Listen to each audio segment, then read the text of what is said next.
على رسول الله صلى الله عليه وسلم. هذا اخويا في اي مكان جاي، هذا اخويا باكستان اخوك. شوف السلام عليكم ابو سراج، ما شاء الله ايش قد حلو من الطفوله، ما يسمع ما يحكي. استاذ تعال دكتوره، شوف هذا قرآننا معجز. هسه هذا شوف دكتوره استاذ، هذا اخوك من انتم جايين على الامارات على خاطري، ما يسمع. هذا اخوي باكستان ايش قد حلو ما شاء الله، الله اكبر. هسه ان شاء الله يطيب ويحكي ان شاء الله باذن الله. شو اسمه؟ جان محمد. من الطفوله ما يسمع. اهل باكستان، على راسي اهل باكستان طيبين. دير وجهك هيك. بسم الله الرحمن الرحيم.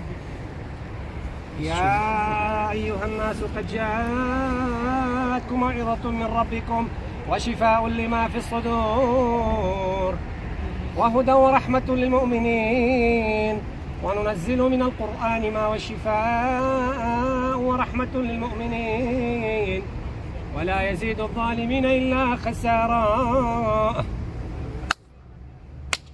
تسمع؟ الله أكبر. يقول أوكي. يلا ارفع صوتك. قل الله واحد. قل واحد اثنين. جماعة خلي صلي على النبي. اللهم صل على محمد وآل محمد. مبروك لك. مرة ثانية افتح حلقك. وننزل من القرآن ما هو شفاء ورحمة للمؤمنين ولا يزيد الظالمين إلا خسارة. قل واحد الله. وصلى الله على سيدنا وعلى حبيبنا محمد، والسلام عليكم ورحمة الله وبركاته.